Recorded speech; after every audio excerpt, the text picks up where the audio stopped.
Selamat datang dalam video pembelajaran ilmu pengetahuan sosial.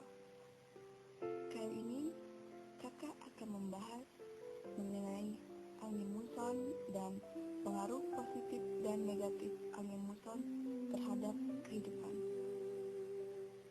Selamat menyaksikan. Angin ialah udara yang bergerak dari daerah yang bertekanan udara maksimum ke daerah yang bertekanan udara minimum.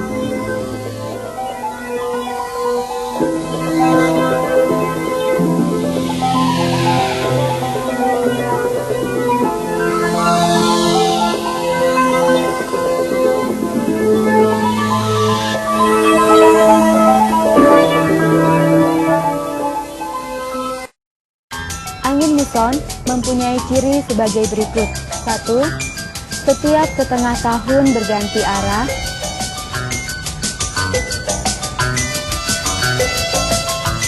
2.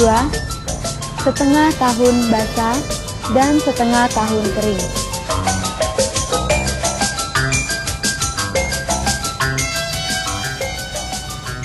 Hal ini disebabkan kedudukan matahari yang kadang-kadang posisinya ada di sebelah selatan khatulistiwa dan kadang-kadang di sebelah utara khatulistiwa.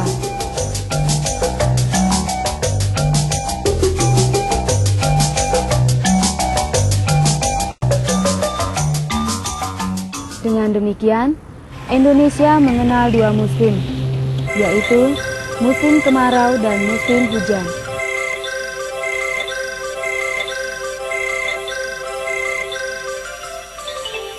Pada waktu matahari berada di sebelah utara khatulistiwa, daerah-daerah di belahan bumi utara suhunya menjadi tinggi dan tekanan udaranya menjadi minimum dibandingkan dengan daerah di belahan bumi selatan.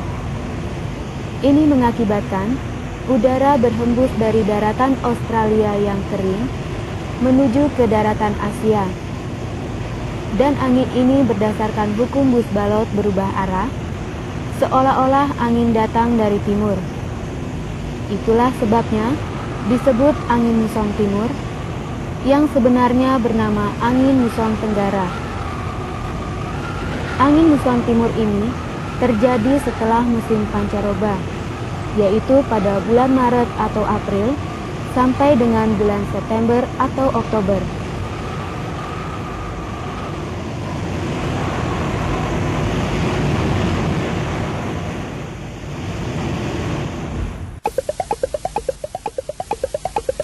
Tetapi sebaliknya, jika posisi matahari berada di sebelah selatan khatulistiwa, angin akan berhembus dari daratan Asia melewati lautan Pasifik bagian utara ke daratan Australia yang bertekanan minimum. Oleh karena angin ini melewati laut yang cukup luas, maka mengakibatkan musim hujan di Indonesia. Angin ini terjadi setelah musim pancaroba, yaitu pada bulan September atau Oktober sampai dengan bulan Maret atau April. Dan angin ini kita kenal dengan angin muson barat, karena angin ini sesuai dengan hukum Bush-Ballot berbelok datang dari barat, khususnya di Jawa, Madura, dan Nusa Tenggara. Sebenarnya, angin ini adalah angin muson timur laut dan barat laut. Negatif. Pengaruh yang positif dalam arti bahwa angin sangat memberikan manfaat bagi kehidupan manusia. Misalnya, angin muson barat, yaitu angin yang membawa hujan, dapat dimanfaatkan oleh para petani untuk bercocok tanam, baik di ladang maupun di sawah. Angin darat dan angin laut dipergunakan oleh para nelayan untuk berlayar pulang dan pergi mencari ikan di laut. Bagi ibu rumah tangga, angin ini juga bermanfaat untuk menjemur pakaian hingga kering meskipun tidak ada panas matahari. Begitu juga Angin dapat menggerakkan baling-baling kincir yang bisa memompa air untuk dipergunakan perairan di sawah-sawah. Olahraga ini juga memerlukan angin untuk menggerakkan selancarnya. Karena dengan adanya angin, selancarnya dapat dikemudikan dengan lincah. Jadi, angin kencang yang dimanfaatkan oleh petani garam untuk menggerakkan baling-baling kincir dipergunakan untuk menyedot air laut ke darat. Karena ini semua untuk menghemat biaya dan tenaga.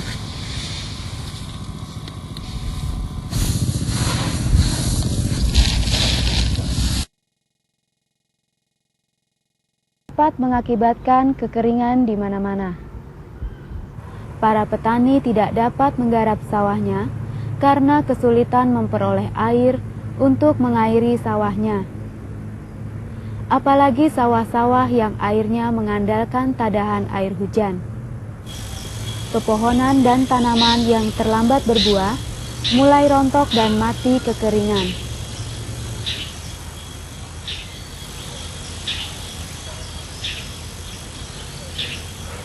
Angin muson barat yang sering mendatangkan hujan yang terus-menerus dapat mengakibatkan banjir. Baik rumah-rumah penduduk maupun tanaman padi yang baru ditanam atau pohon-pohonan yang sedang berbuah akan rusak. Bagaimana pengaruh negatif angin lokal? Pada umumnya, angin lokal yang sifatnya panas dan kering dapat menimbulkan kerusakan baik terhadap perkebunan maupun tanaman penduduk. Misalnya, angin bohorok di Delhi dan angin gending di Probolinggo dan Pasuruan dapat menyebabkan kerusakan perkebunan tembakau. Angin kumbang di Cirebon dapat menimbulkan kerusakan perkebunan tebu.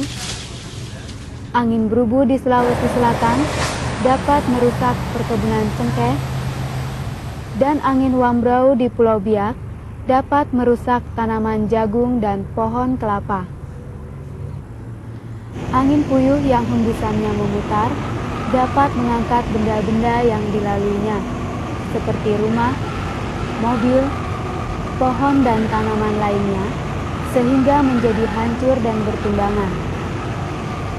Dan angin taufan atau angin kencang dapat menimbulkan gelombang laut yang besar, sehingga dapat menenggelamkan kapal dan perahu nelayan, serta merusak segala sesuatu di pantai.